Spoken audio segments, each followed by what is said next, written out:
Hi, so we're back to Zoom. Awesome. Yeah, kind of sad, but okay. It is what it is. Okay, so let's get back to this. Because drawing is important, you know what I mean? And it got dark again, but okay, fine. You know, it is what it is. Right, so let's go back to what we were discussing, which is images, and apparently this is by someone else, Akshay Jaki, which is excellent. Anyway, so the important thing to remember here is that each of these are objects. And the reason why we're interested in this kind of object sort of thing is that we remember that in memory we have these little representations, right? And so one of the reasons, now you might argue, hey, what is wrong if we just make this a list? Like we looked at last time, a list can have like a bunch of values. So a list can have a size of 2, right? And in fact, you can. It's just that when you already know in advance that you're going to have integers, right?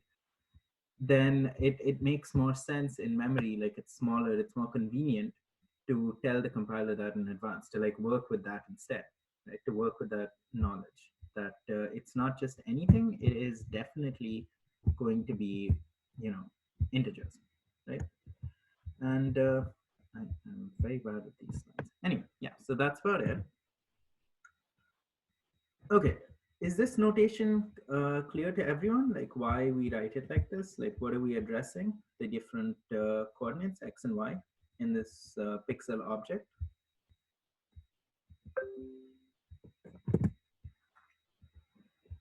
Yeah, if you say Yeah. pixel x, it's like going for the x coordinate, and pixel y would be the y coordinate. Exactly, yeah, perfect. So we have this little object called pixel, which is a blob in memory. And that blob has like a little guy called x and a little guy called y. And this entire blob is pixel, right? So perfect, that is exactly what we're dealing with. And okay, yeah, the numbering you need to take care of, which makes sense, right? So now the second part is colors. So again, because you guys are probably already familiar with this, I'll just go over this very quickly. You have each of these is a representation in memory of actually a couple of more things which are going on, and that is red, green, blue. So the simplistic idea which we had, which when we said that, oh well, you know, we just have an x and a y, that's not exactly true. We actually have x, then we have a y, and then we have, you know, r, g, b, right? R, G, B.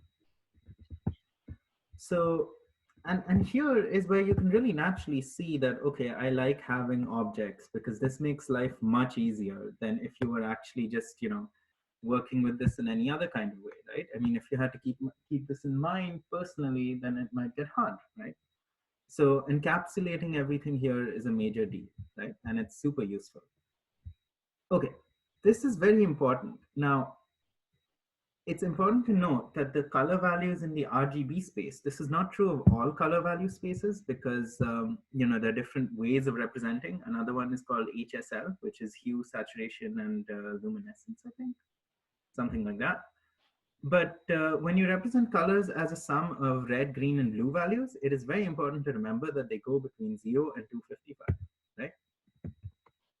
And as you can see, as you mask these channels, so if you have no color, then as expected it is, it's black. You can see that here.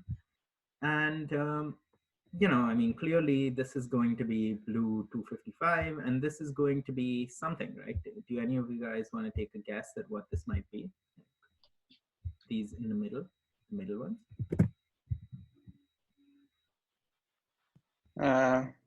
The top one will probably be a little bit more blue than the rest. Mm-hmm. Exactly. So the exact values, of course, you never care about. Honestly, that's why we use computers, because we don't want to deal with these exact values. But yeah, I mean, and also the exact inverse of black is white. So if you max out these channels, then you get, black on one end, red, black on one end, white on the other, right? And we actually, oh yes, okay. This is a concept we'll actually come back to because it's covered in the slides, but at this point, I think it's better to actually get back to our problem. Right? Um, did you guys take a look at the section handout and the workspace? Yeah. Not yet. Sorry. No, no problem. I will just add this here. We are actually back to Zoom for more drawings. Oh wait, and I need to send an email. Sorry about that. Let me just.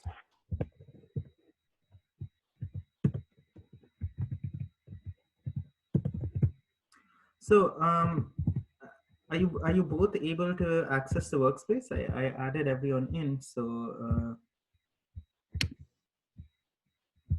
you should be there. Yeah, looks good. From simple image, import simple image. Yeah, so the workspace contains the starter code, right? And simple image is actually not something we're going to deal with, but we can actually.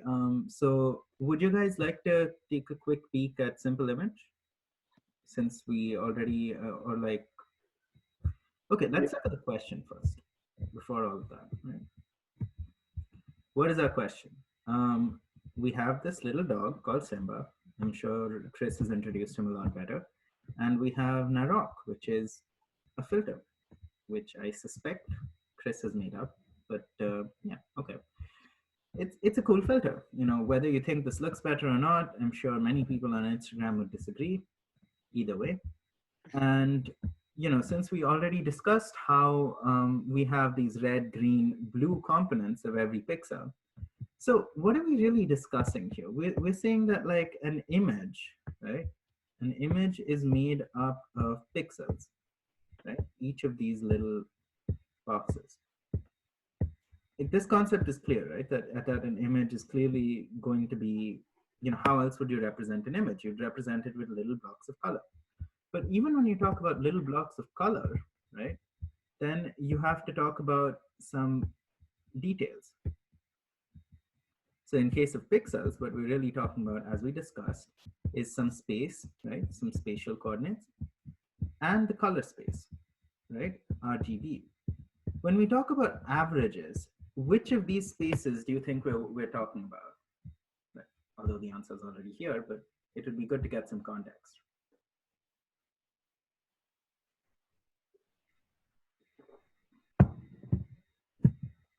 So the average value, or the average of those three values? Yep. But then, like, so normally, like, and this is actually an important thing to understand in this case. I said an image is a bunch of these pixels, right? Give me an average. What would you normally think? Isn't it more normal to think, okay, I'm just gonna add every pixel and divide by, you know, number of pixels? Yeah. And the reason this is not even wrong, this is actually correct. And in fact, this is what you're doing. But what you require, the only difference which you need to understand here is that you need to still have, okay, let's think about this a little bit more conceptually. Suppose instead of making this little split and saying, oh, you know, I'm only interested in summing over RGB, right? Suppose we summed over the entire thing. What would happen? So The color would look very weird. oh, absolutely. But more than weird, like we'll actually end up with, and for this, we'll go back to our notes. I'm going to leave the drawings on for a little while, even though, yeah, just for a bit. Then I'll clear them. Keep thinking about this, and we're actually going to start writing this down as well.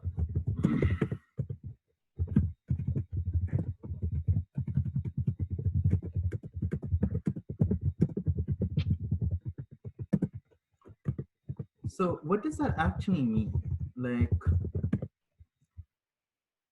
okay, so what I'm saying is, suppose we have, let's make this a little more concrete. So I have one image here, one pixel. This has an X value of 1, okay, a Y value of 2, because of the way these things are numbered, and an X value of 1, right? And I have another pixel say at 0 and also for some arbitrary reason too. And similarly, this is how, you know, you do the numbering. You go 1, 2, 3, right? But if you, when you do the summation, you only get one value, right? Yeah. So if you're So summing over X and Y jointly, you're only ever going to get one pixel, right? uh And um, that doesn't really mean anything, right? Because we know that the mean pixel, like the middle pixel, like, you know, so in one case, we're looking at the average of the color spectrum, right? That is the RGB average, right? Which, as per our section handout, we're going to be calling the brightness. And in the other case, we're actually looking at something which is, in some sense, a lot easier to understand. We're just looking at this guy, middle pixel.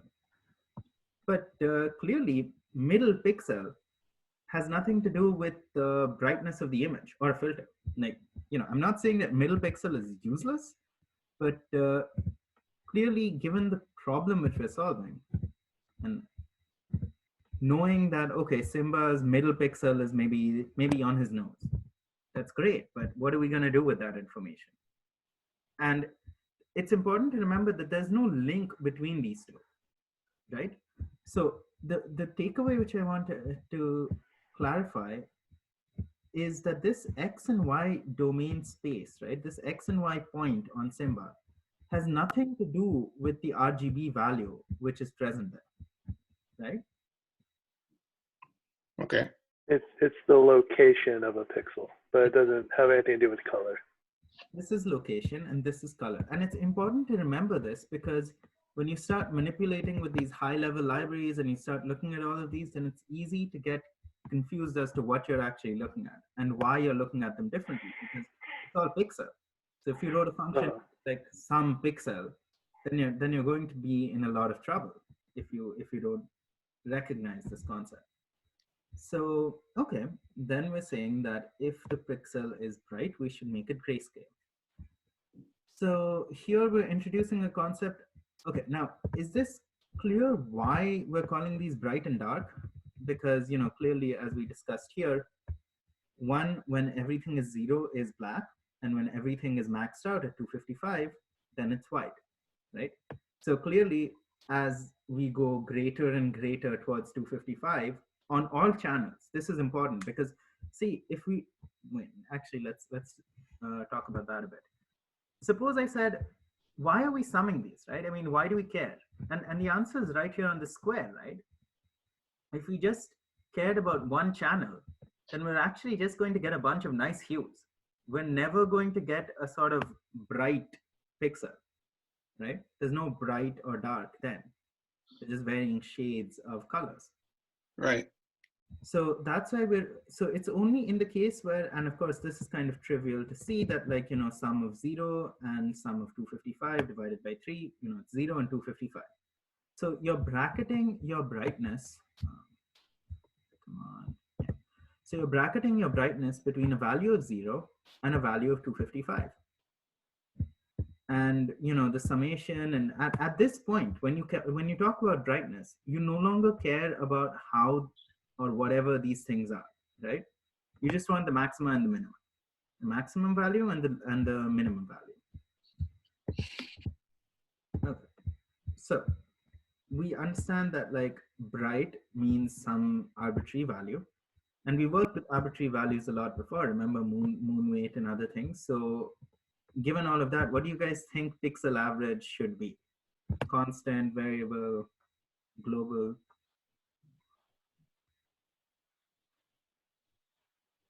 Global constant. Variable.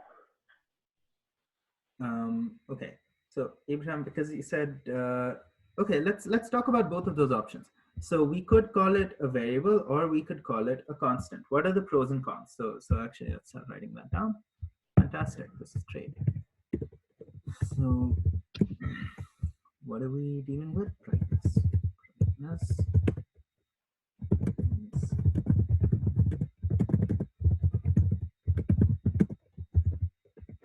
Okay.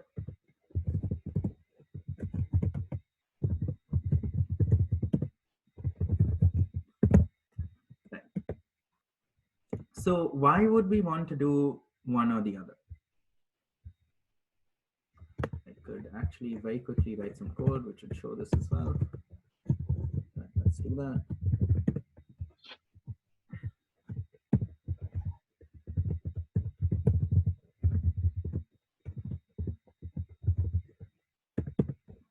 Something something versus, and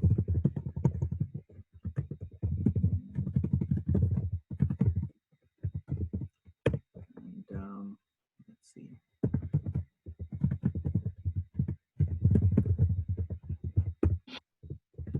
Okay, what are the differences in, and what would we prefer?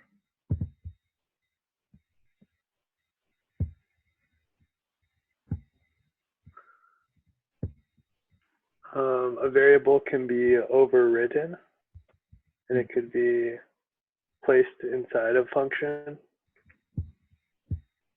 That's good. That's one reason. And so, Abraham, question. What is the, okay, so here we have this, suppose we have a max brightness. Is it clear why, if this was a global constant, okay, yeah, even before that. Suppose I have defined my max brightness in this form, right here. Where would it be? Like, are you familiar with this space representation? Did we cover it when you were around?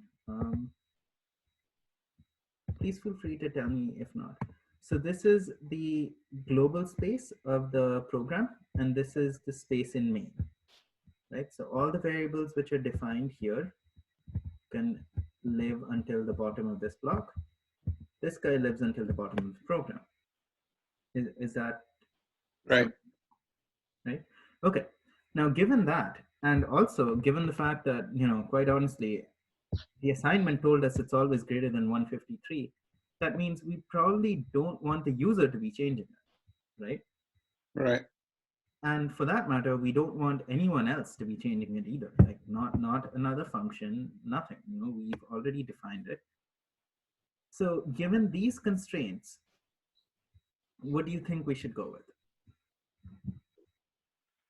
Well, I mean, if you don't want anybody to change it, shouldn't it be constant then? Absolutely, yes. Perfect. We do want it to be a constant at the moment because this is our threshold, right? This is what we've decided. Okay, let's move on a little bit. So what do we do? What do we do? If it is bright, then we should make it grayscale. Okay, and what do we mean by that? Okay, equal to the average. I guess that makes sense. So the average here is actually going to be the average of each channel, I presume, because we are actually going throughout the entire range, right? 0 to 255. So the average will be 255 by 3, right? Presumably it'll be 85 or something like that. Which, yeah, I guess that makes sense. Okay. And if the pixel is not bright, then you should leave it to be the same color. Okay, let's take a look at that. Is that what's happening? Is that what Simba is doing? So we see here that evidently Simba's eyes are dark, right? Clearly they're closer to black, and his nose. And those are untouched, more or less. Right. Whereas, his nice little mane here has clearly gotten a lot whiter, right? So Right. that makes sense. And I'm still not sure about the exact value. We can pull that out of our program later.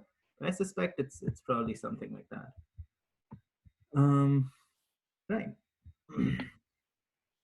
Okay. So this is the first one. And to do this, we get some help. We get simple image, which we will look at later if we have time, if everyone is comfortable. But actually, this is a starter code. It just says from simple image, import simple image. And because we're not supposed to look at simple image at the moment, unless you guys really want to, instead we have to look at this, the image reference guide. Did you guys get time to cover this? I only saw it in the lecture. They're talking about like downloading it onto the Python. Okay. Um, okay. Well, we'll figure it out as we move along, right? So let's just deal with this as is, right? So we have this nice little example, and in fact, let's start with the example. Why the hell not?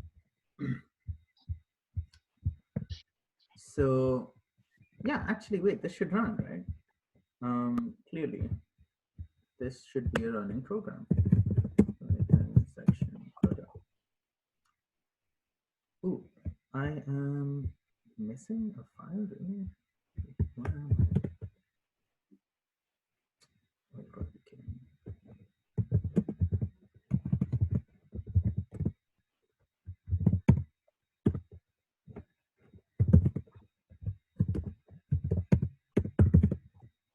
Okay, so the reason why I have this folder structure this time is because I was thinking we'd all work on separate solutions, but since this will be more interactive, this will be more fun.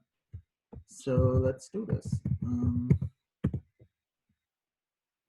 It's Simba.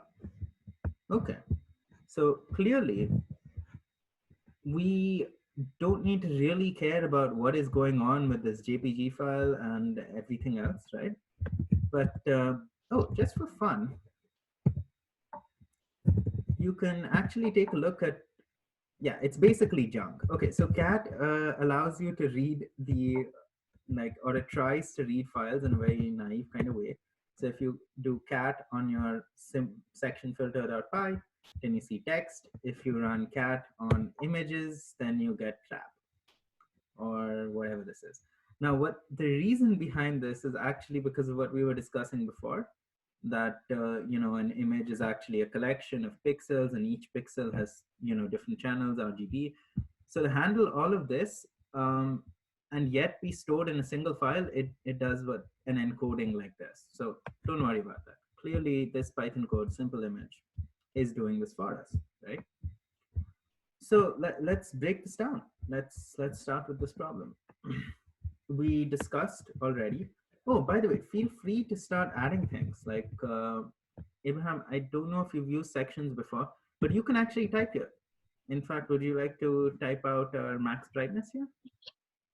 Max brightness.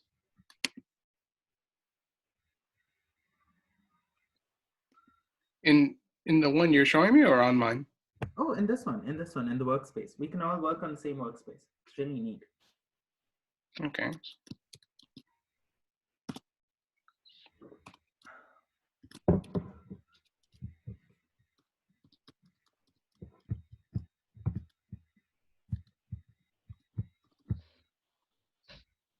Is it showing? Somehow, no. I've typed it in. Are you on the same workspace? Let me send the link in the chat again. Sean, could you try typing something? I see it on my screen. Wow. Okay, that is unexpected.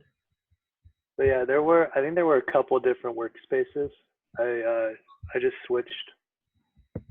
Okay. I'm in the one that says trim_crop.py.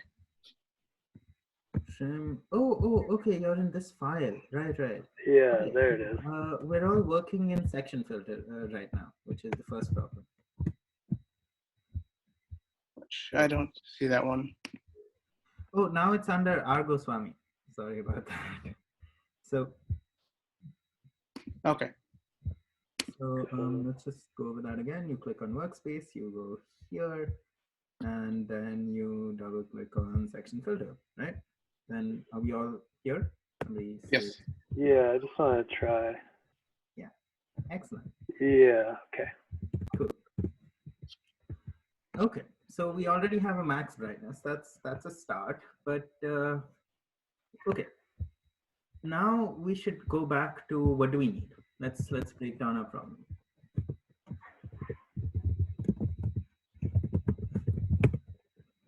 So ideas. How should we tackle this problem? Or better question, what is the problem?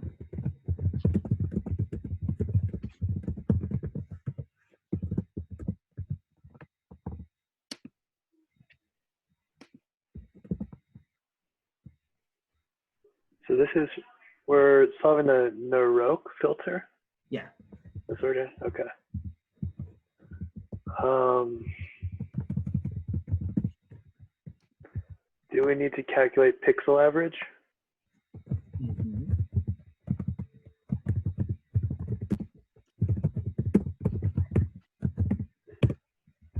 So in fact, let's maybe walk through this with this as a reference, so that we have because it's a long handout and even I'm not going to remember all of it. So let's take a look, right? Okay. So clearly the ones in bold are things we need to care about. So part one is pixel average. Evidently bright is bold, so we need to recognize what does it say? If pixel is bright, so we want to recognize if bright, right? That's clear. And then do something with it. What do we want to do? Then grayscale. Okay. If not bright. So in this case, you might notice that you know the rest of this doesn't make sense because these last two, which I pointed out, they're nothing, right? So because it's then nothing, so we can now work backwards. We're saying, hey, wait, if it's a then nothing sort of issue. By the way, do you guys prefer this view of the screen, or do you like the split one better, or no preference? I like the first one better. This Yeah, one? I agree. Yeah, Yeah. I like this better too, actually. Okay, excellent. So yeah. Now this tells us something. What does this tell us? Well, first of all, we definitely have to recognize if bright because we're doing something, right? We want to make those things something else. But then because we're saying if it's not bright, don't do anything, do we really need to handle this case at all? Like we can just say, I only care about this one. There's no need to deal with anything else, right? Are we comfortable with that idea? So Right. we don't need an else statement. We would just have an if statement and just look at bright Exactly. only. We just say if this and else, it's your problem. It's not my problem. Okay. So okay, now that's so technically, do you guys remember a while ago I discussed pass? So what you normally want to do, because some people say, oh, it should look pretty and all of that. So then you do if something, if whatever, right? Let's see, if for now, as an example, I always like doing this. So you just do if whatever, and then because you should put a default something, right? People will complain otherwise. So you can just do this.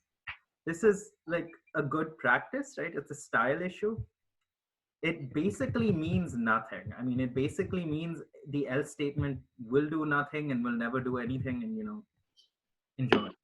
But it's nice to have this structure because it makes your code more readable. And when someone else looks at your code, then they will look at it and say, okay, at least clearly the guy knew that there's an else statement. And this might seem trivial now, but if you look at a very large program, we're talking like 100, 200 lines of code. No, 100, 200,000 lines of code. Definitely, you might not know if the guy who wrote that thought of the else statement. So it's nice to see an else statement, if only to give you clarity on what the programmer was thinking, right? But that's just Okay. So okay, we're done with this. So I'm just going to mark these off because we're very happily done. What's next? So clearly, we now need to handle this part, right? We need to recognize when something is bright. Okay, there's a task here which we haven't addressed yet, right? Right. And what might that task be? Importing the image. Yeah, we have the image, but we need to now. So clearly, this right now, right, executes to just showing us Simba, right? This shows Right. us Simba, and equally clearly, we can't just try to What, really already?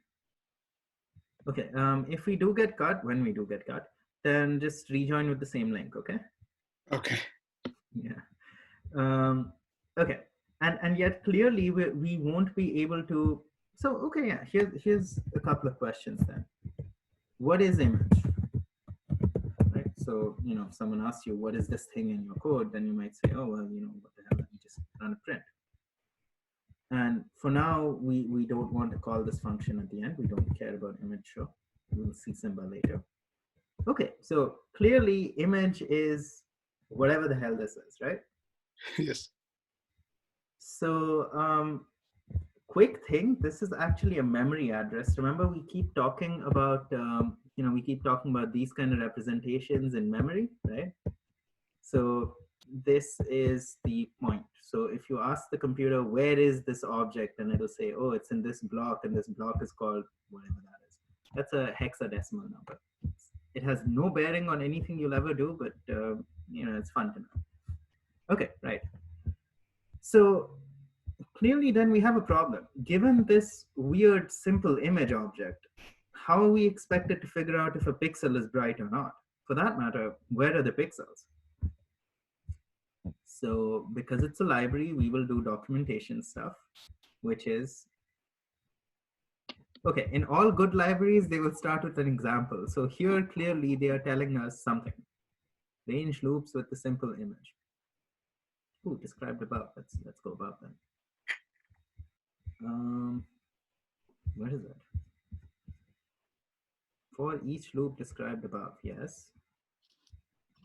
And above. Ah, okay, here we go. For each loop over all the pixels. Cool. For pixel in image.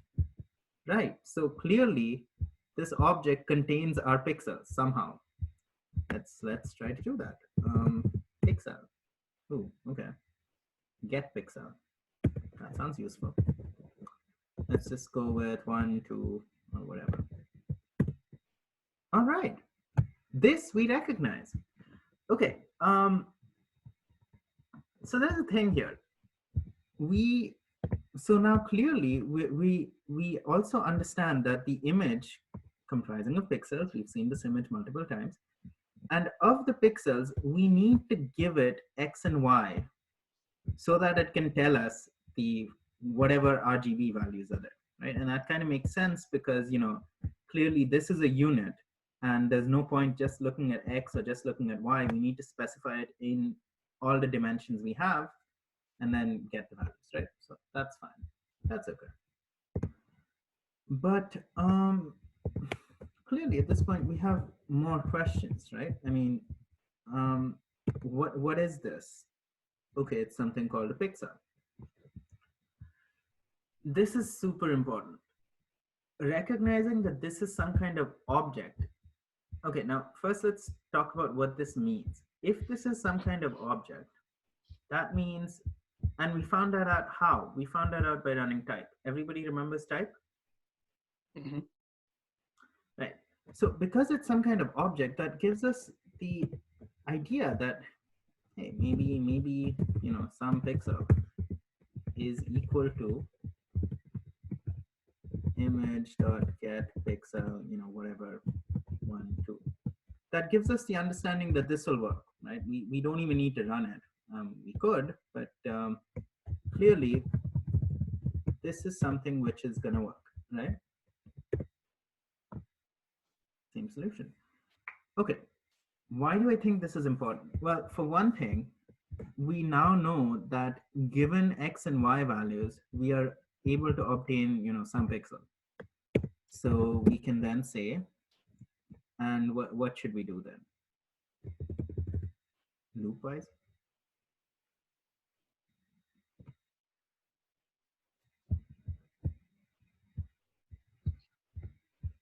So let's write down what we're understanding. What are we finding out? About simple image collection of pixel objects.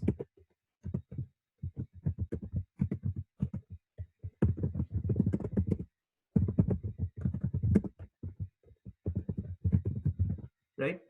we agree on this, we saw this, that clearly, this simple image object is a collection of pixel objects and we are locating them by giving X and Y pairs, which Right. immediately tells us that, hey, maybe if I knew how long and wide this is. But then here's another question. Do I know how long and wide this is? Like, what else do I even know about this image thing? And ooh, so this is very nice. And this is why, you guys work with IDEs. So it tells us a bunch of things about this. So we've already gotten familiar with getPixel. We tried that out. There's a corresponding setPixel, which makes sense. There is a current X. I don't know what that does. It's 0. Right. Okay. Okay. If you're wondering, is there a better way I can do this? Sadly, in Python, the answer is no. There is no better way of figuring out what your library does. You only ever have two options. One is you go stare at the source code, which is this, which is not hard, and we will come back to this because I feel like it's very important to inspect source code. And the other more normal thing to do is to read the docs. So we'll actually, if you don't have docs, then literally this is sadly the only thing you can do. You literally take your library and you put little dots and you try to figure out what exactly this library representation can and cannot do. In our case, we have docs. So we'll do the smart thing and we'll use them. Okay, so why does this make sense? By the way, have you guys seen for each loops before, or is this the first time you're seeing them? They brought it up during the lectures. Ah, okay, wonderful. So, but before that, I mean, it is probably like naturally, it's clear to you guys that like instead, since we talked about X and Y pairs, we could also do a for loop over all pairs of X, then Y, right? Or Y then X, whatever, right? Because we just want to vary these indexes, right? We want one to go like 1, 2, 3, 4, and 2 to go 3, 4, 5, 6, whatever, right? Right. Okay, perfect. And by the way, so the reason why I said it's really nice that they've made this pixel object first is because otherwise you couldn't do this. Okay, you're saying for pixel in image, which means you're looking for an object representation, right? So, because you have all of these X and Y pairs called pixels, right? The pixel object. Therefore, so every time you're doing this, to make things clearer, let's take a look at this. Print. Okay, this is going to cause a lot of trouble, but okay. This is important, so we want to know. So what is this? Like, to make life more exciting. Let's call it IX. We don't know what this IX thing is. Or maybe we don't. So what does it look like?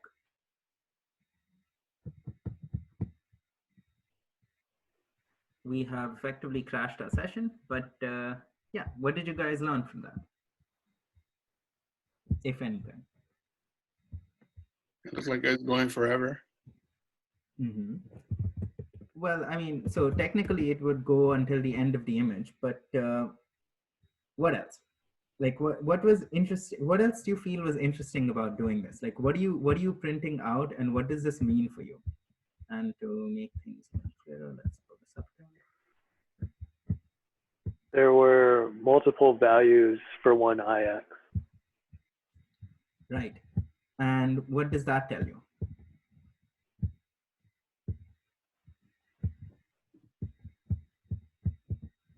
Was the IX like image and the values were the different pixels? Sort of. Very close. Almost the same thing. So basically we're saying, we go back to the same idea, this beautiful idea that this whole big box is an image, and each of these is a pixel, right? And when we say for IX in image, we're basically able to index these like so. We're basically able to iterate over our image object. Okay, let's break this down a little bit because this is really important.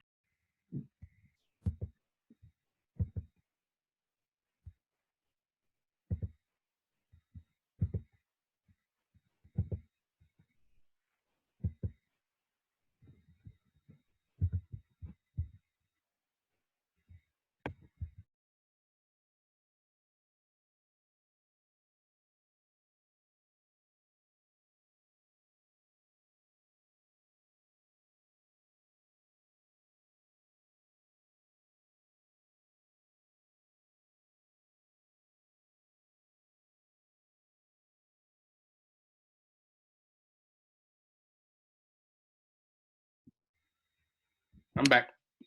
Excellent. Okay, everyone's back. Okay, so I will share my screen again and we'll get back to where we were. I believe it's automatically started recording. So, okay, that works. Desktop one, yeah, there we go. Right, so where were we? What I was saying, can I move that away? Go away. Right. So, oh, and we have this nice little Simba thing, which we don't need right now. Okay, let's get back to this. Where were we? We were saying that this is a collection of objects, right? And this is the important thing. When we write this loop for ix in image, okay, why don't you guys tell me first, what do you feel is going on here when we say for ix in image, or even simpler? Let's go back, 10 steps. Let's talk about loops again. Because I feel like it's natural when we say for x in like the x and y loop is clear, right? How we would do this using the x and y pairs of x and y, we just go over, we do that in 100% deterministic manner. We'd say for x in range 0 to 255, or well, actually not really. Range dot width doesn't matter. For y in range 0, range dot height. Okay, first thing, is this clear?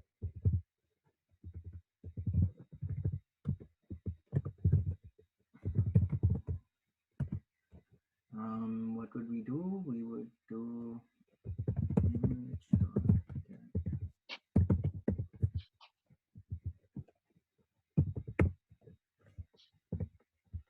So, and I really want to get this concept through, so please let me know whether or not it's working out. So, oh yeah.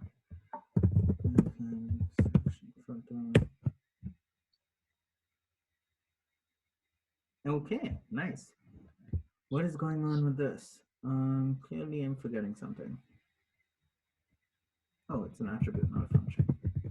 Hopefully.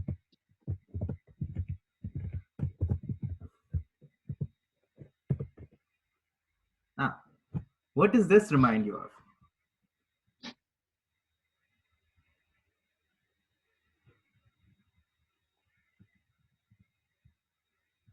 This, like the for each loop. exactly, right? I mean, and why is that? Like, what does that mean for us? Like, what does it mean when we're doing, for ix and image? What is going on? Why do we have to write this much code? So let's actually discuss that here. So, why can we do this versus, the much shorter for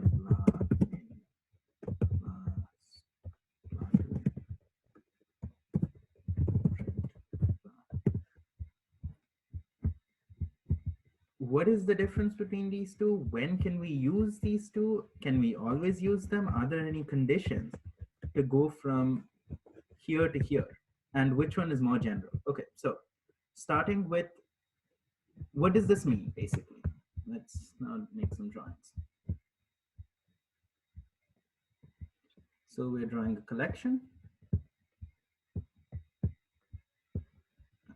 Let's work with images because it's nicer to have concrete understandings of this. And also because, okay, this is clearly going to go from, x is 1 to whatever, 1 to whatever, right?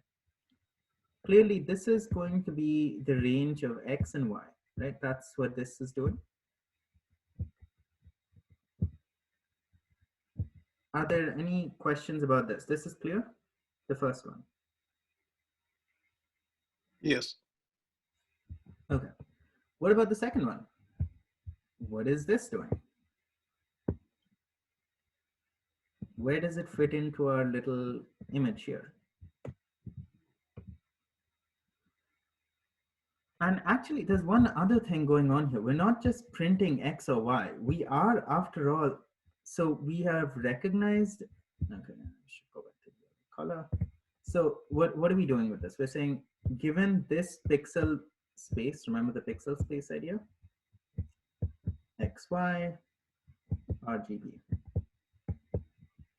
So given this X and Y, which we are varying from 0 to the image width and image height, we are getting basically this square, right? And then we're saying, well, I don't care about that square. What I really want is get pixel. And then and only then, with get pixel, are we getting out this RGB, right? So a couple of things are going on here. For one thing, we're looping, we're finding the indexes, and then we're running get pixel. What about this guy then? What is this guy doing, and why is it equivalent? Because, you know, is it equivalent? Did I make a mistake? Is everything the same? Does it even work? Let's actually go back and verify that it does or doesn't.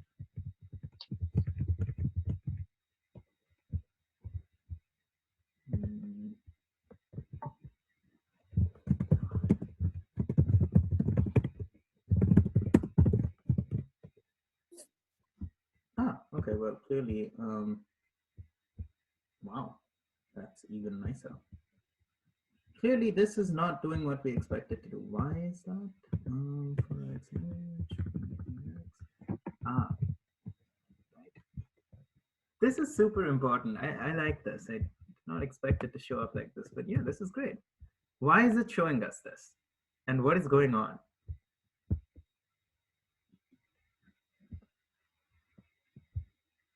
And it's closely linked to what this is actually doing. What is this blah and blah to in this representation? Because clearly, okay, before we have two options. Like, okay, let's do it that way.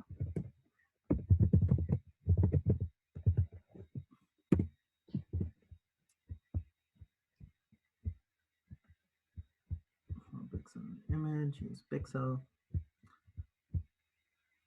Is it just me, or was this working before?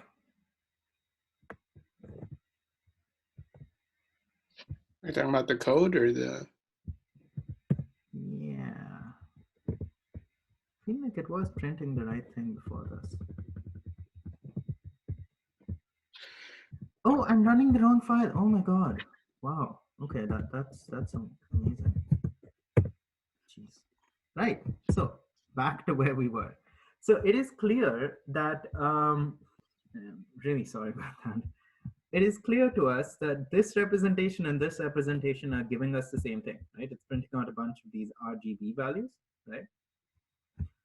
But what that means is when I type this out, something is going on. And this is clear to both of you, right? This is clear what is going on in this space.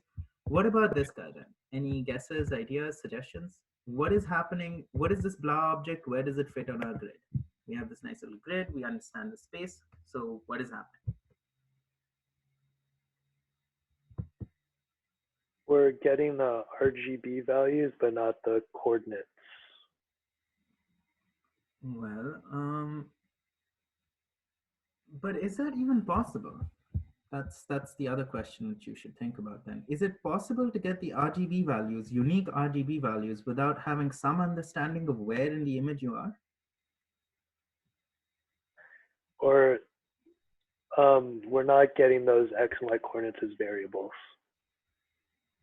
Okay, that's one way of looking at it. But and that's actually true. You know, we're not, they are variables, but we are not changing them. So then the question then becomes, okay, when I say for X in range 0 to image width, I know that I'm going as image width 1, 2, 3, 4. What about this? What is the direct equivalence? What is the, like, what are these? Like when I say blah 1, clearly for some reason, it becomes all of this, but like in another sense, in this space, what would that represent? Switch colors. Abraham, do you want to take a guess? There are no wrong answers to this answer. Don't worry about it. Maybe like when you did the pixel.y or pixel.x. That is actually a good way of thinking about it. Okay, so to get back to this, remember why I was so excited when we suddenly saw that there's something called type pixel? What that Uh, means is, okay, so this is some collection of objects, right? And right. this is each object in that collection. And it so happens that what we're actually looking at then is this as a collection of these pixels. What I mean to say is we are implicitly looping over pixel objects directly. So when we use this format, we're really looking at this as a linear system. We're looking at this as a blob of pixels. Each of this is a pixel object. So we have this pixel object, which is, all of this good stuff, right? Which is addressed by X and Y. And instead, we're now taking a look at this in chunks of pixel objects. So we're saying, hey, give me one pixel object out of all these other pixel objects. Is that making some sense?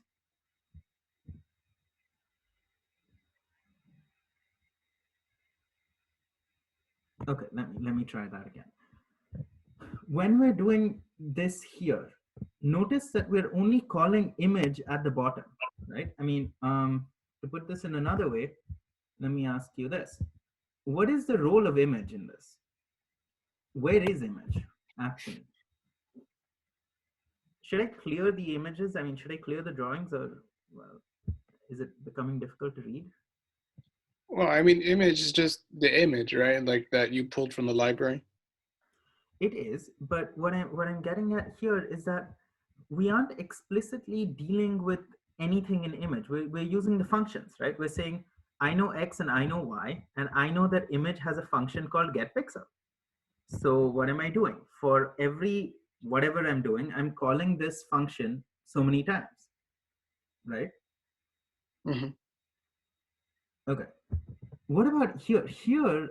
Okay, here like blah2 is actually a bad way of representing this. We should represent it in its full form. IX in image. Something has clearly changed here. We're actually now using image in our loop. Like, is that clear? Here we're only using variables, like, or rather, in this case, constants from the image. We're saying, so image width has nothing to do with the image. It's just a value, right? We understand that image width resolves to some value, 182, 200, something like that, right? Right. So we're basically doing a range over 0 to some number, 0 to some number, and then we're calling this getPixel function of image with these values. But here, we're actually putting image in our loop, right? Is that clear? Yeah, it's something you're gonna put over what's already there or what's not there. Yeah, so in this case, what we're really saying is we're directly passing this whole object. When we do this, we know that this object exists, right? This entire image exists, and we are Mm-hmm. calling it every time in our loop, right? When we're using this, we're saying, I am giving you this object, which is composed of pixels, and loop over this collection of pixels. So for each pixel in an image, versus I have X and Y's, and I'm just calling the helper function, which is giving me the values of a pixel. Is that making some sense? We can go over this a little bit more, or in different ways, whatever clicks. I think so. Let me then try to write down what we're trying to say, formalize it. We'll call this 1, or type 1. We'll call this type 2.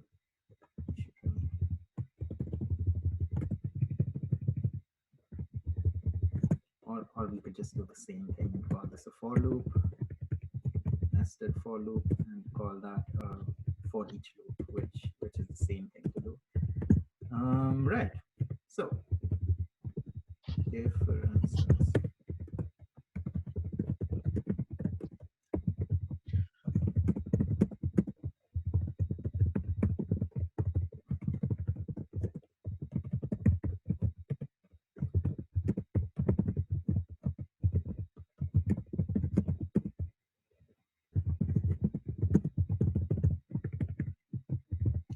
Okay, this is not general, but I've written it like this, so that it's clearer in our particular use case, because it's confusing enough without dealing with edge cases.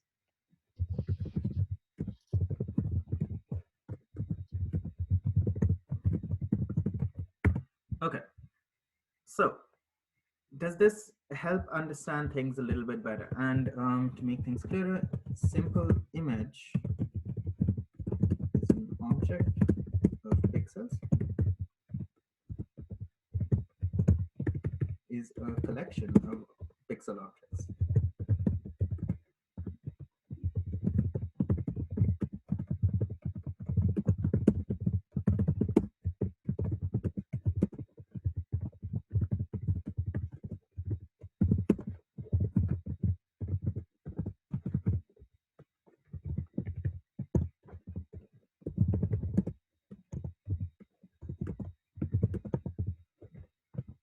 Is this, I mean, first let's decide on whether this is different. Are these two lines different?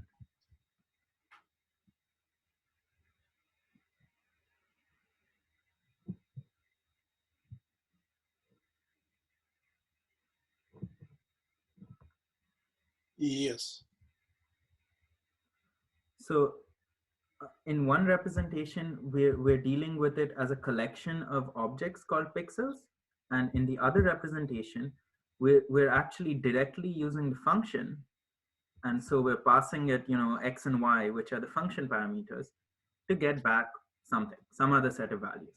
In this case, we don't actually care about image at all. We just care about the values, values in, values out. In this case, it is crucial that we have this pixel object. Without a pixel object, this loop makes no sense whatsoever. Is that clear? Like in my head, sorry. No, it's okay.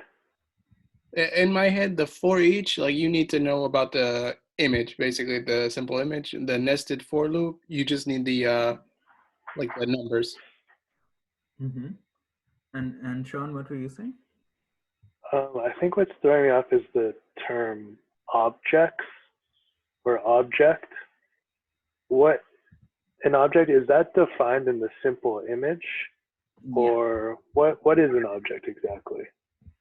Okay. Good question. Excellent question. So in Python, everything is an object. Okay. So yeah, I mean, everything is an object or a function. And generally, so when you have a main function, then you say that, like, you could also call it your program object, right? So what makes an object? Is that the basic question which we're getting at? Yeah, I think, I hope it's not too in depth, but I feel like that term is being thrown around a lot and it kind of means a few different things. Okay, so in general, so there are two ways to look at this. One way is to say, what can you do with an object? Why is it preferable to have objects, right? And the other way is, okay, what exactly is it? So let's try to look at it from both ways and see if we can gain something out of that. So one way to look at an object is anything which has, its own variables and some functions, and you can make many of them, right? So if you have some, okay, actually, let's look at a real function. Yeah, I mean a real object. Why bother? Let's go to simple image. So there's that class pixel object. That was what was kind of confusing me. Okay, so have you guys covered classes yet? And just asking. I mean, we'll do it right now, but just wondering. I don't think so. I don't. Last thing I remember is like images and graphics and stuff. Yeah. Okay, well, not an issue. We'll do it right now. So, what are the salient points about this? So we previously discussed that it is desirable when we talk about pixels to know the XY space, right? And the RGB space for every pixel, right? And we talked briefly about why this shouldn't be a list. I mean, it could be a bunch of lists, but then, so list is also an object, but in this case, because we have a specific type of object which we want to create, so this is essentially, if you think about it, like to not use a term which I don't know if it's good or bad, it's essentially a data structure. It's a blank template, right? And the reason why we want this kind of a blank template is because we already know every time I see a pixel, I want my X, I want my Y, and I want my RGB. And actually, we know a little bit more about this if we think about it. We know that RGB must be integers, for all that, for all those reasons, right? Right. So clearly, pixel is better off being defined this way. We could actually work with variables, but that would just be naming hell, right? I mean, we don't want to do that, especially because these properties of a pixel are only valid for every pixel, right? That's the only case we care about. We would never say, for example, want to do pixel at XY, but RGB of some other pixel. Or even worse, pixel at 1X and someone else's Y and someone else's R and G and B, it's just, we don't want to do that. So instead we encapsulate this entire information in what's called a pixel, right? And that is essentially what we're doing here. We define a class called pixel. So why do we call it an object? We call it an object because we can do certain things with it. We can make many of these because clearly we have many pixels, right? And each of these will then have this little template value. Is that clear? So Yeah, the exact way this is done is both syntactical and yeah, I mean, it's basically just syntax, so I would not worry about this at the moment. But the important thing is actually right here. Why is this important? Because it says for there to be a pixel, you must have an image. So this is the init, and init, typically whenever you see these double underscores, that means it's important, or rather that's the beginning. Because if you remember here, you see this double underscore, this is where your program starts, right? So similarly, here you see this double underscore init, that's where you start, initialization, And this is practically the only other thing you need to know. You need to know that there is no pixel without an image, right? As per your definition. And every pixel must have a location in space, which inherently comes from being part of an image, right? And okay, yeah, I'm not going to get into the syntax of this, but then the rest of it is just saying that, hey, once I have a location and an image, then I also have RGB, right? This is just, them defining it. Yeah. So does that help with where we were before, which is that simple image is now all of these pixel values. Pixel. Yeah. Okay, tell me, like the most important takeaway from this should be that representation above and whenever I do this representation are exactly alike. Is it clear that these are two exactly alike implementations, X and Y?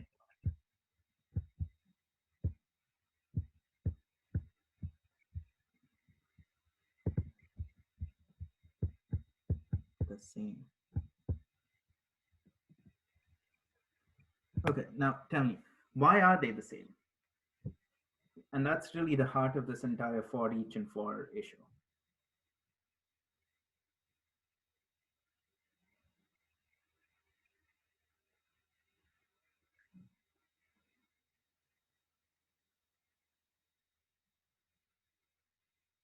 Okay, let's break this down into steps. Are we comfortable recognizing this as an image, first and foremost? Yes. This is the canonical image which we expect, where each of these is, each of them have an RGB, right? This we recognize as an image. Great. Right. Now, what do we recognize as a pixel? Let's talk about this object which we've defined as a pixel. As we know from the definition which we just read as well, a pixel has an X and a Y and an RGB. Now, tell me, doesn't that make this entire box, like both including the X and Y, a pixel? Right. So, and basically that is why these two are the same. Is that so? When we look at and the reason why there's a little bit of confusion here, there always is. Okay, this is both. It's like one of the cardinal sins when you do object-oriented programming. Okay, whenever you have an object, you have to remember to both know what the object represents and work with the object themselves. It's about layers. Okay, when we call this a pixel, what we really mean is this. So every time we use this pixel thing, we're actually using an object, right? To put it in more firm terms, which has an X and a Y and an R and a G and a B. But when we talk about an image, then we are also talking about these little squares, because this is natural for us to understand, each pixel with an R and a G and a B and an X and a Y, right? So this is just abstracting, because we don't want to deal with, okay, now why are we even doing all of this?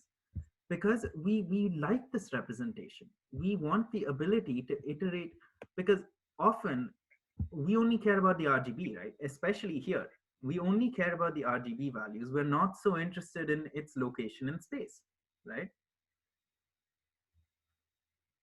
And if you look at a definition, okay, now here's where things get interesting. If you look at the definition, we're saying whenever I see an image, whenever I see a pixel, I already know there's an image, and I already know there's an X and a Y. So do you see how this representation saves you some effort? I mean, sure, and we did this. We actually did this here, right? We said, hey, I don't know that in advance.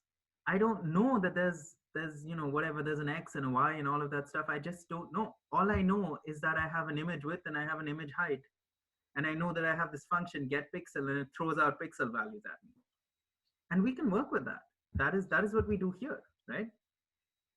But if we had an object which already knows its own X and Y in a particular image, then we can directly query the RGB values.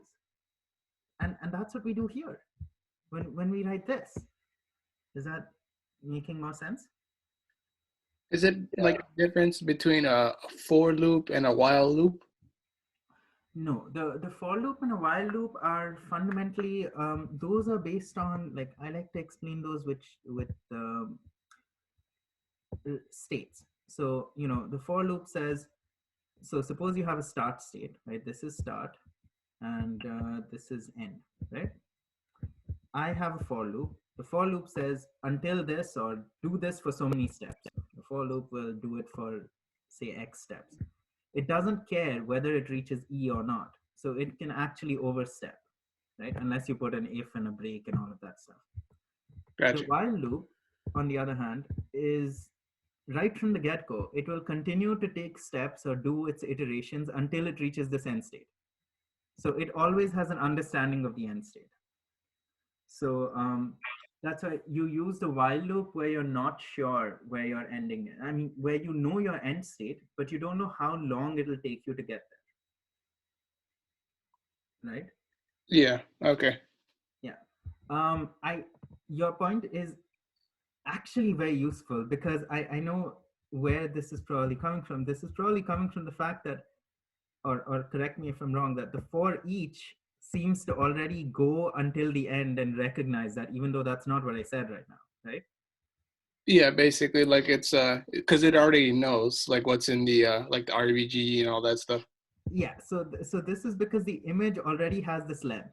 Like internally, it goes from, and this is actually not something which happens in other languages. This is a Python special, where it will automatically go from beginning of container to end of container. So when you give it any sort of list or anything, and you use this for each, then it automatically goes from 0 to n. Now, if I wanted to stop it at, say, I don't know what, Z, then you can't use this anymore. Like, because it's not explicit. It implicitly is always going to go from 0 to n in the for each loop. And if you want to stop in the middle, you'd use the nested for loop. Yeah, you could use the nested for loop, or you could do something like make an if statement or a break statement or whatever. Either way, you can do this. but it's not the same as a while loop. Well, I mean, at that point, you are better off using a while loop. You might as well. I'm getting it. It's gonna take a while, but I think I'm getting it. Excellent. So getting back to this, is this representation clearer now? This duality of representations, like one where you have this entire object and you're actually just understanding it from the basics and the values, and the other way is saying, I know I have values, but I don't always care about them, right? Right. And that's Yeah, I think that sums it up nicely. Okay, excellent. Thank you. Okay, so now that we recognize the duality of this, we will use whatever is easier for us. And, you know, in our case, since we've already written both, but we have X here, let's just keep with this. Okay, so, but what is our question? Like at this point, you know, it's always good to go back and figure out what we were actually doing. And that is, cool, so now we have pixels, but we still have a problem. We're getting R, G, and B. So do we have better control over this? Like, how do we address getting this average, right? And to do this, it's always, oh yes, by the way, I should mention, by convention, even though I hope I haven't made that mistake, but by convention in Python, you will always name your variables with an underscore called snake case and not like this, because this is actually reserved for objects. This style is called, I want to say camel case, but camel case has the first letter small. So I don't rightly remember what this is called, but you can see the difference. This is like all caps as delimiters, and variables are by nature like this. So whenever I see this, I normally want to do a little, okay, so I don't really want to iterate over all of these, but I do want to play around with a particular pixel. So I'll get back to using this. I want a toy pixel to play around with because I need to figure out how to get the sum, right?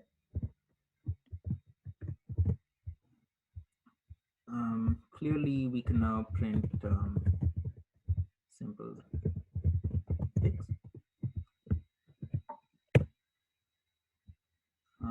Not so clearly, evidently. What is wrong? I'm not a fan of the indentation errors. Okay, there we go. Right. So we have some element of this, and you can see why when this is clearer to me and to like hopefully to you guys as well, why I don't want to go through that whole pixel object mess, because I just want one, right? But this is still a pixel object. In fact, that was the starting point of all our discussion. This is, you know, just to recap, this is still a pixel object. So we now have our own pixel object. We know that when we run this loop, we get a bunch of pixel objects. But, you know, right now we're brainstorming. We need to work with one pixel object. So we pulled one out, right? Now, we need to somehow sum over these. So let's play around with pixels. Let's see, what do we got? Do we have R? No, well, we have something called red. Is it a function? Let's find out. Not a function. Okay, it's int. Cool. Okay. Right, and now we're done, right? We have found how to address each and every one of these guys. Now, because I am interested, do they have? Really? Nothing nicer than this? Now see, we shouldn't modify this here, but honestly, I would have liked to have a colors tuple that you can then just sum over directly, like a list. You could have just queried that directly instead of doing red, blue, you know, RGB. So here we actually have to do red and then, you know, blue and then green. I'm not sure why we've done it this way, but maybe it makes more sense. Yeah, so here we have to do it like this. It would have been nicer to have a list of, say, call colors equal to. Actually, we can make this, can't we? Does anyone want to suggest how we can actually make this structure to make our life easier later?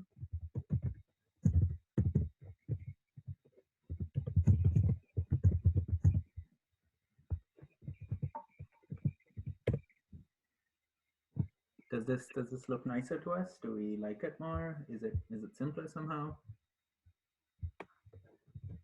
We can do primitive columns.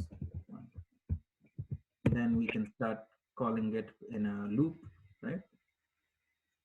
Okay. Looks good. Okay. So because the next part, okay, I am gonna drop out for 2 minutes, and when I come back, I would like to see if you guys can implement or try working on implementing this part, right? We have all the pieces, right? Is that clear to us? Like we have now figured out, and oh yes, yeah, this is what we were missing. Work with pixels. That's the whole of our discussion which we did just now. Because before we calculate the average, before we recognize anything, we have to work with the pixels. We have to be friendly. We have to understand what they're doing, how they're doing it. Yeah. So we've done this basic task. Now the rest, it's non-trivial, but hopefully I'll be back in a minute, okay? And I'd like you guys to try to program the rest of this part, okay? Be right back. Okay.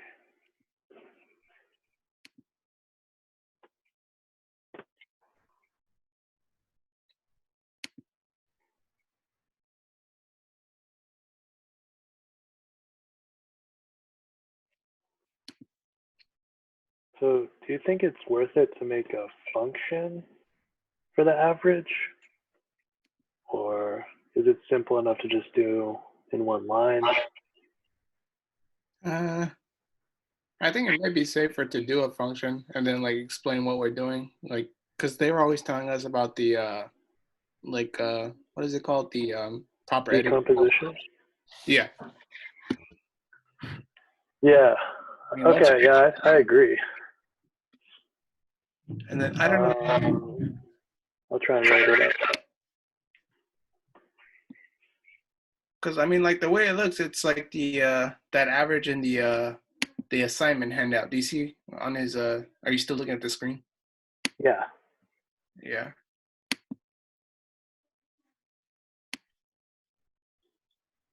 And it looks like it says we only have like 2 minutes left. Oh yeah. Okay. Yeah. Good looking out. All right. So we're right now. The assignment, I guess, is to do in the assignment make it brighter, or sorry, not brighter, greater. Gray. Yeah. For some pixels, gray. Right. Bright pixels, I believe.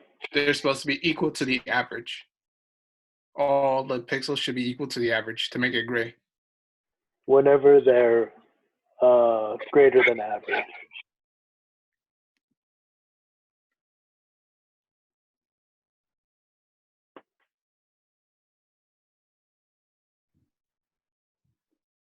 Or if the average is greater than 153.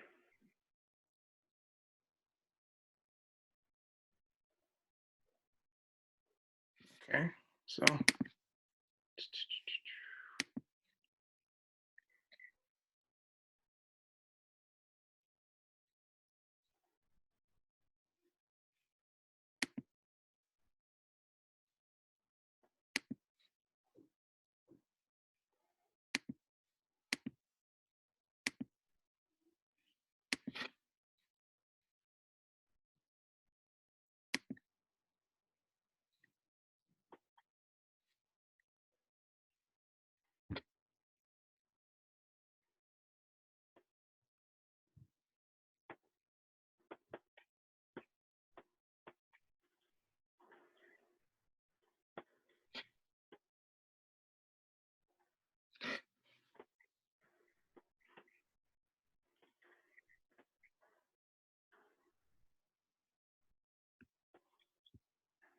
I'm making a little function on the workspace if you want to check that.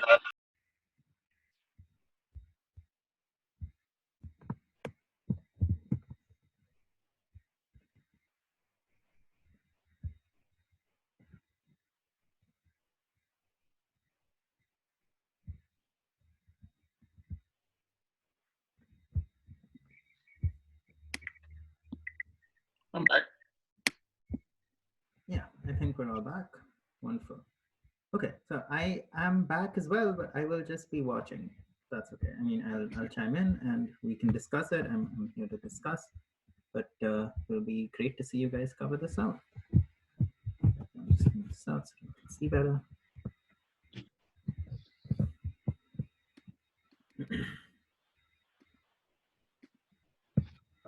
Okay, so I wrote a little pixel average function at the bottom, and I'm thinking about plugging that into the for ix an image.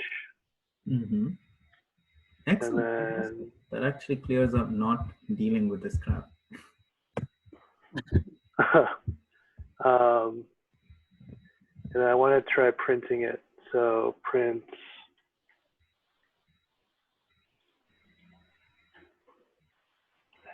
By the way, everyone is. I mean, obviously, you are probably like, why are we doing integer division? By the way, quick question. Like this is integer division to make things clear. This guy, Yeah. Integer division. Right. To get the average.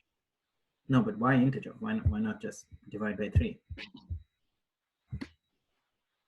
RGB is always integer.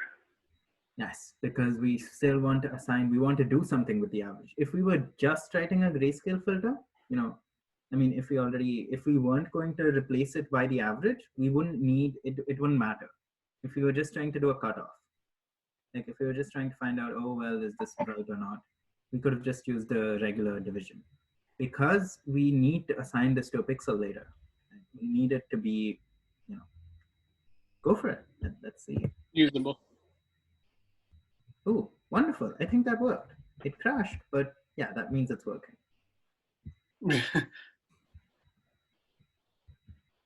But oh, okay. Yeah, perfect. Yeah, fantastic. Did I make a new one? Yeah. Okay. Cool. So what's the next step? In fact, you know, I really like that you can keep typing while we're. So what would be the next step? So now we have a working pixel average, and the rest of it is.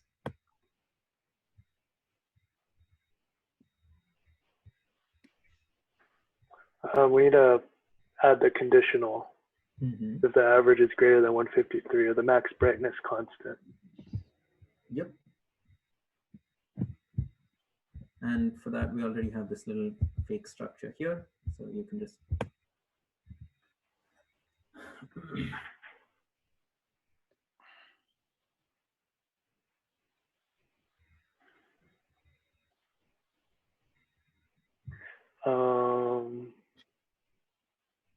Yeah, you shouldn't copy paste it because then it won't, then it won't indent right.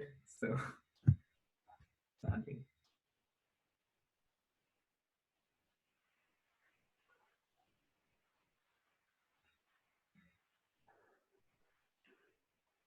You'll have to indent that though, because okay, yeah, yeah, it doesn't matter. Like, I don't know if the web's IDE supports that. I'll do it on the side. Oh no, it's already indented. Wow. Okay. Cool. Yeah. Carry on. Go for it. okay. So here's the conditional. I'm using that term correctly, right? Yeah. Yeah. Like the greater than sign. So if it's greater than max brightness, then what do we want it to do again? We want to become gray. We basically replace by the average. Like it's not exactly grayscale. We're just gonna equate it to the average. Oh, okay. Like normally, yes, I mean grayscaling is a little bit more involved than that, but here it's more like the average of the pixel brightness value or something like that. Here. So yeah. But where are we returning it to? Ah, okay. Yeah. Fantastic. Abraham, you're keeping track, right? have what? Yeah, sorry. Sorry. Oh, no, no problem. Yeah, just checking.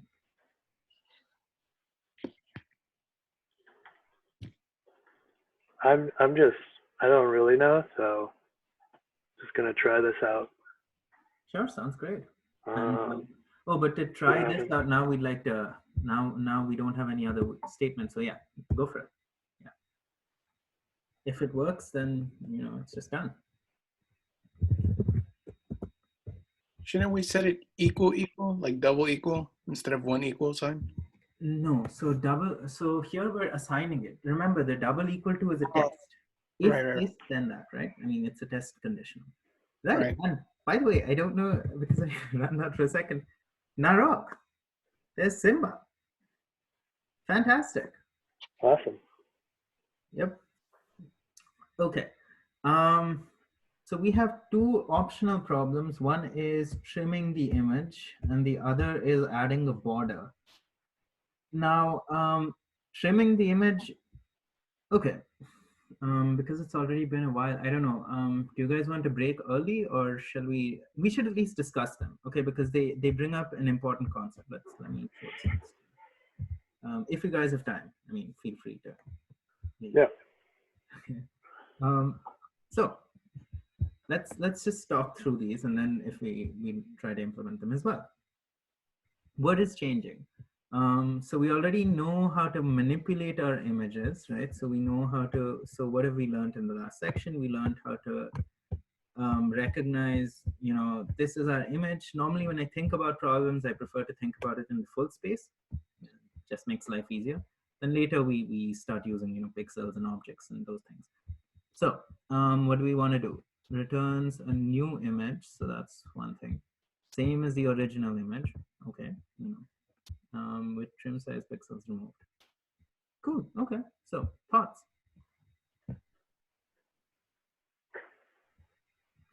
And yeah, let's start noting this down. So yeah, first of all, because we've done this fabulously.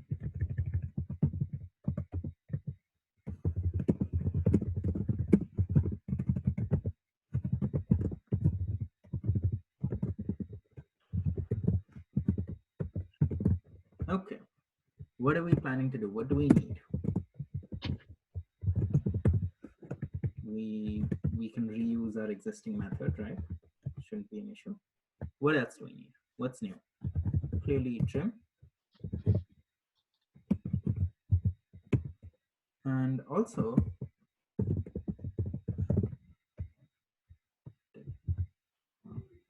did I get thrown out? No, you guys are still on, right? Yes. Yeah. Zoom is crazy. Okay, right. So,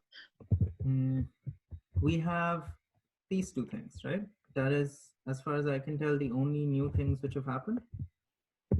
That we now want to trim an image, and for that we need to actually do something called, we need a new image, which is not something we needed before.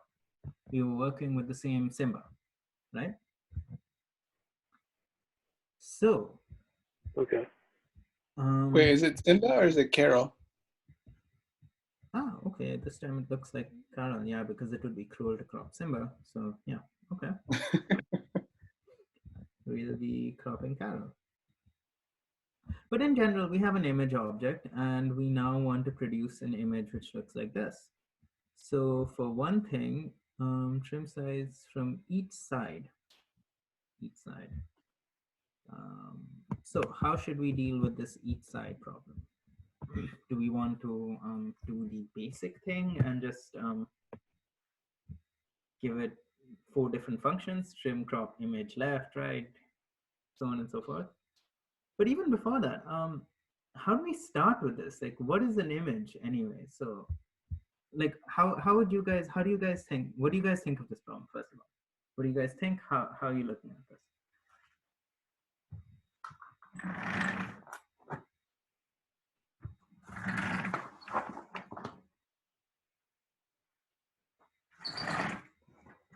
So this Carol is just like a collection of pixels, and we want to trim like pixels from each side, like 30 pixels. Mm-hmm. So what then? Okay, so first question then. So this is still a complicated issue. For each for. How should we do this? What is our natural understanding of this problem?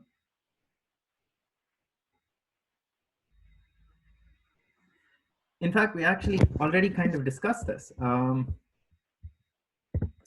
Remember how we talked about the for each loop going by default from 0 to n, like going all the way? So that makes, I mean, it kind of then feels like if I want to trim something, then it might not be the best idea, right? Right. So we want the for loop because we want to know where exactly we're going. Okay, so what is trimming really? And before that, a new image. So what would that be? Let's try and like figure out. How do we get a new image with less pixels? What are we doing? We can't just like remember there's no delete command. So oh yes, actually, why isn't there a delete command? That's a good one. Actually, okay, yeah. Would you guys like to tell me why we can't just delete these pixels? Delete and gone. So because it's like the main, like we're just making a copy, and that copy's like a little bit changed. Yeah. Okay. So what that means is we have a new image, and because okay, so I'm gonna draw a little image here. So we have our memory. This is our program memory, and we're saying I have image 1 and image 2, right? Right. Now, although the drawing makes it look like the opposite, M2 is actually smaller than M1 because it's trimmed, right? So, in fact, is that clear to everyone?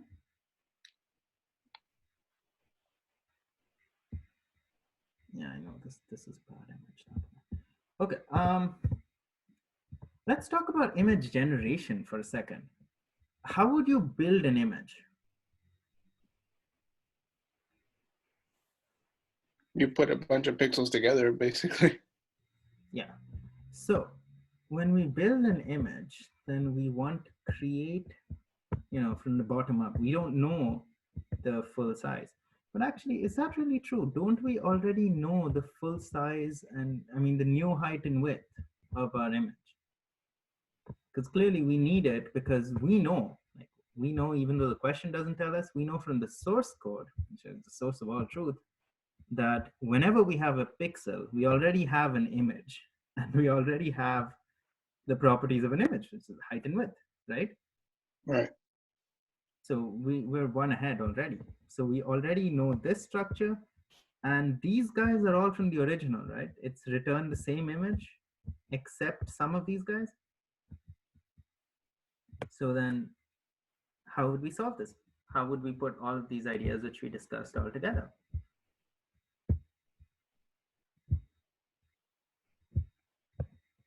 So in other words, what are our steps? Steps.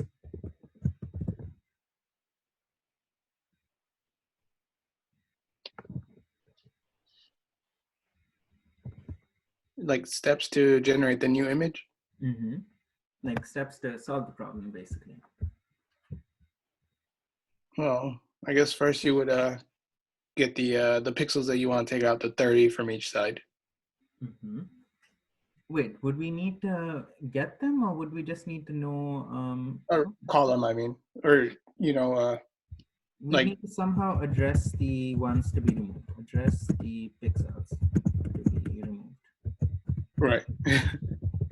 Right. Okay.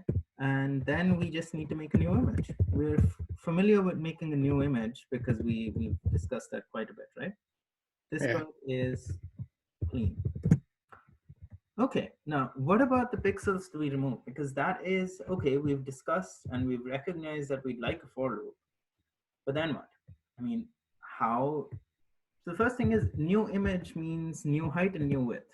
How would we get this? New height and new width. what would these be then? In terms of like raw math. So like, for example, when we say trim 30 pixels and say we had a previous, say our old image, let's make these dimensions. Old image is 30 into, no, 30, 200 and 100, okay, width and height. And I took away 30. So I'm left clearly with, you know, whatever, right?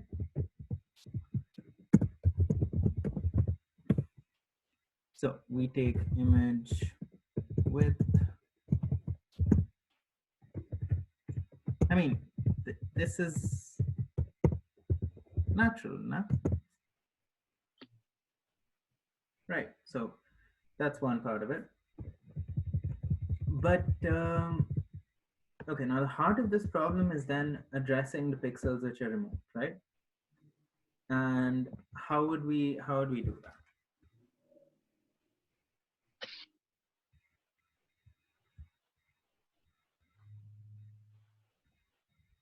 So let's try to work our way through that a little bit. Let's take a look at what we've got first of all.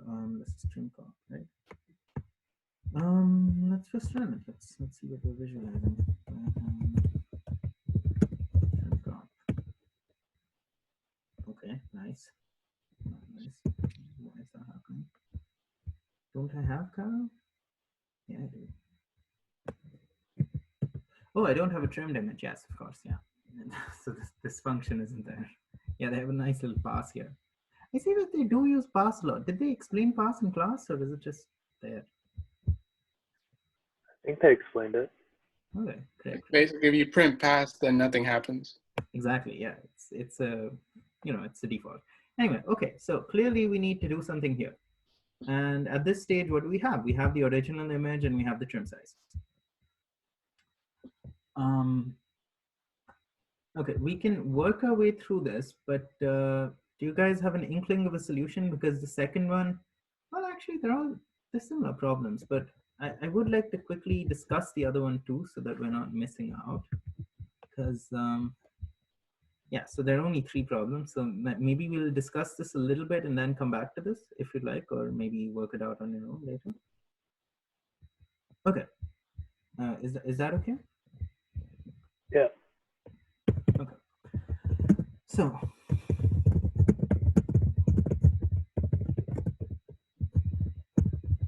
okay, so fundamentally, let's start by looking at what our problem is. In some sense, this should feel like an inverse of the previous problem, because there we were removing something, here we're adding something. Exactly. Right? So, and honestly, that's pretty much it. So,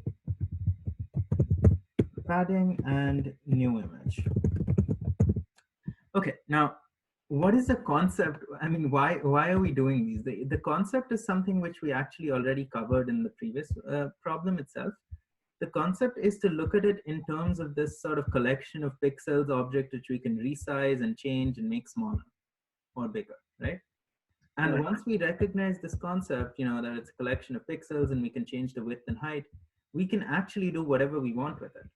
Like, is that something which everyone is comfortable with? Like here, all we've done is that we've taken Simba and we've said, okay, new image has a height and width which is larger. And all if, okay, tell me, is this something which makes sense to people? My shapes are very bad, but does this make sense? Like, can I do this? Because this image is larger, can I put, you know, this image inside the original image? Let's call this O. Can I put O inside N representatively? Obviously not in memory. So let's keep track of our memory here. This is O, this is N. And now, as you can see, is much larger than O. So all the pixels which are in O can have a copy in N. Are we comfortable with that? Yes. Right. So what that means is that we can embed, in a sense, this entire image in this larger frame.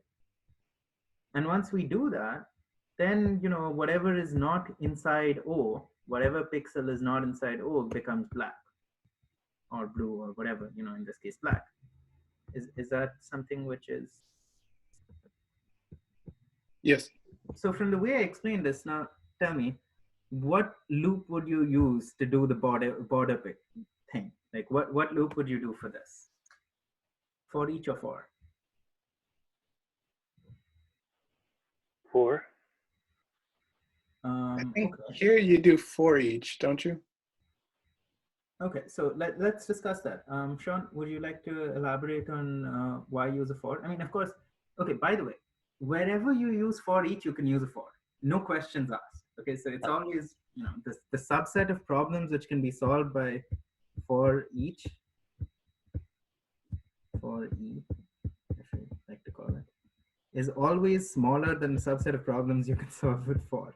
It's just that sometimes it's more convenient to use for each. Okay, so there's definitely nothing wrong with using a for, but why might, or to put it in another way, why do I feel, or do you know why I feel that we might use a for each here? Like we can use it. Like this problem falls here and not here.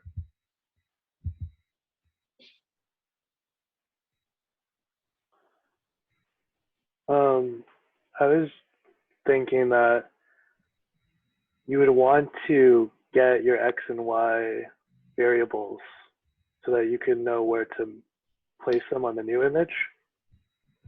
So that's why you could use message for loops. Because then you could easily generate those and have a unique one for each pixel. Mm-hmm. That is an excellent point, and that is something we could do. But okay, this actually brings us to the difference between these two. See, when we're trying to solve the trim crop problem, we're we're stopping somewhere in this little loop, right? When we go through this, so this is the collection of pixels which is represented, and this is what the for each loop will go over, right? Is that clear? This is what the for each loop will go over when we run this loop, right? The entire image, the original image. When we implement trim crop, then we really want to stop somewhere in the middle, or at the edge, wherever the cut is, right? Oh, right. So a for each is a bad idea when we do that, because we don't actually want to iterate over the entire thing. We know exactly how far we want to go, or we need to know, right? Right. I forgot about that. Mm-hmm. That's okay. But when we do this one, what are we actually doing? We actually care about an image object which goes like this. No, it is all the pixels of the old image plus some pixels of the new image, and we're only doing one operation on those new images, and that's they're black. All of them are black. If it's not part of Simba, then it's black. Right. So, like, do you see why we can use the for each approach here? Because we can address all of these as pixels and then just say, hey, if a pixel is not in O, then make it black. Does that make some sense, John? Yeah. Right. So clearly, though, I need to make this very clear. If we wanted to do something special, if we wanted to make, say, for example, the upper layer blue or the lower layer blue, then we can no longer do this. We can no longer use a for each. We have to use a for, because we need to know where the pixel is. But because we only care that we have some large image and something which is directly transposed, and then everything else is just one color, we can get away with a for each. Is that like crystal clear to everyone? Yes. Yeah. Okay. Cool. So we've actually gone overboard quite a bit. I mean, so would you guys like to try finishing? Like, do you feel there are any other questions which would be required to be addressed to solve these problems? These two.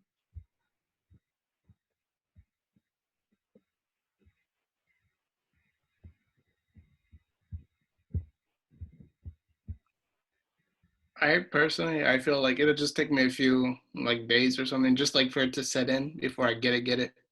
Mm-hmm. That's actually one of the reasons why I don't want to just solve everything on the videos, because then you won't be able to like solve it on your own, building on the lecture, because then you're kind of like, I mean, there are lots of examples, right? I mean, but sometimes you need to work through it yourself. Right. Yeah. I mean, programming, one of the teachers which I had recently was like, programming is like a marathon. You can understand it, like everyone knows how to run, but you can only run a marathon if you practice. Right. Similarly, concepts are one thing, but only if you actually sit down and code will you be better at it. And yeah, I mean, so I think you guys are doing fantastic, and this was great. So I will see you guys next week, and I'm looking forward to seeing and hearing about your final projects. So for Thank that, you. will we need to bring ideas for final project, or we just do it on our own? Or Chris will, I believe, because the level of difficulty is somewhat high for some people, I've heard. There will be some project ideas, I should say, which are going to be suggested by the teaching team.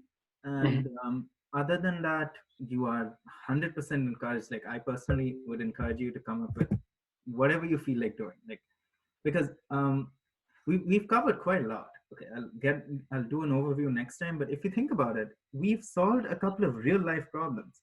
Last time, I know, I'm sorry we lost the recording, but last time we solved a psychological test problem, right? We solved how to keep track of.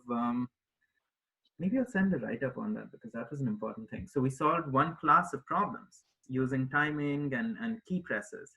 And here we solved another really popular class of problems, I would say, of images. So clearly we're getting somewhere where you can now manipulate the world around you using code, hopefully, right? So I would encourage you guys to try anything, and just let me know. I mean, I'd be glad to help. That said, I'll be totally cool with like helping you guys out with suggested projects too. I mean, there's nothing wrong with it. Everyone has like time constraints and stuff. Okay, Okay. cool. So I'll see you guys next week. Stay safe, have fun, and this is really awesome. Thank you all so much. Thank Yeah, you. thank you guys. Talk to you soon. Yep. Bye. Bye. Bye.